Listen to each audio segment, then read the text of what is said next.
എന്തായിരിക്കും എന്നുള്ളതാണ് ട്രംപിന്റെ നിലപാട്. പല ഘട്ടത്തിലും നിർണായകമാണ്. പക്ഷേ ഒന്നിലും ഉറച്ചു നിൽക്കാത്തൊരു സാഹചര്യം ഉണ്ടായിരുന്നു. ഇപ്പോൾ 2 ദിവസമായിട്ട് പ്രത്യേകിച്ച് പ്രതികരണങ്ങളൊന്നും ആ ചർച്ചയ്ക്ക് ശേഷം കേട്ടതുമില്ല. എന്തായിരിക്കും ഇനി വരാനിരിക്കുന്ന ട്രംപിന്റെ തീരുമാനമില്ലെങ്കിൽ ഏത് തരത്തിലായിരിക്കും ഇനി ഒരു പ്രതികരണം ഉണ്ടാവുക?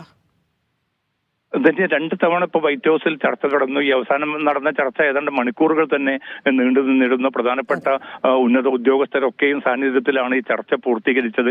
പക്ഷേ ഈ ചർച്ചയെക്കുറിച്ച് എന്താണ് തീരുമാനിച്ചതെന്നോ ഗസയുടെ യുദ്ധാനന്തര ഭാവിയുമായി ബന്ധപ്പെട്ട കാര്യങ്ങളിൽ അമേരിക്ക ഏത് നിലപാടാണ്, ഏത് പദ്ധതിയാണ് ചർച്ച ചെയ്തത് എന്നത് സംബന്ധിച്ചോ നെതന്യാഹു ഒന്നും പ്രതികരിച്ചിട്ടില്ല. അതോടൊപ്പം തന്നെ ട്രംപും എന്തെങ്കിലും ഒരു പ്രതികരണം നടത്താൻ വിസമ്മതിക്കുകയാണ്. അതുകൊണ്ട് അക്കാര്യങ്ങൾ വിശദമായി ചർച്ച ചെയ്തിട്ടുണ്ട്. പക്ഷേ കാര്യങ്ങൾ പിന്നീട് അത്തരമൊരു ഘട്ടത്തിൽ മാത്രം പറയാമെന്നാണ് അല്പം മുമ്പ് നെതന്യാഹു പ്രതികരിച്ചിരിക്കുന്നത്. അതുകൊണ്ട് അമേരിക്കയും അതോടൊപ്പം തന്നെ ഇസ്രായേലും ചേർന്നുകൊണ്ട് ഏത് രീതിയിലുള്ള ഒരു പദ്ധതിയാണ് അവർ മുന്നോട്ട് കൊണ്ടുപോകാൻ ആലോചിക്കുന്നത്, ഇതിന് പിന്നെ ഈ ഗൾഫ് മേഖലയിലുള്ള മറ്റു രാജ്യങ്ങളുമായിട്ട് കൂടി ചില ചർച്ചകൾ നടക്കേണ്ടതുണ്ട് എന്ന് അമേരിക്കൻ നേതൃത്വം ഇന്നലെ വ്യക്തമാക്കിയിരുന്നു. ആ ചർച്ചകളുടെ സ്വഭാവം എന്തായിരിക്കും, ഹമാസിനോടുള്ള സമീപനം എന്തായിരിക്കും, ഈ യുദ്ധം അനിശ്ചിതമായി തന്നെ നീട്ടിക്കൊണ്ടുപോകാനുള്ള ഒരു നീക്കത്തിലാണോ ഇസ്രായേലും അതോടൊപ്പം തന്നെ അമേരിക്കയും തീരുമാനിച്ചിരിക്കുന്നത് എന്നത് ഉൾപ്പെടെയുള്ള മർമ്മപ്രധാനമായിട്ടുള്ള ചോദ്യങ്ങൾ അന്തരീക്ഷത്തിൽ നിലനിൽക്കുകയാണ്. പക്ഷേ കൃത്യമായിട്ടുള്ള ഉത്തരം നൽകാൻ അമേരിക്കൻ പ്രസിഡന്റ് ട്രംപും അതോടൊപ്പം തന്നെ ഇസ്രായേൽ പ്രധാനമന്ത്രി നെതന്യാഹുവും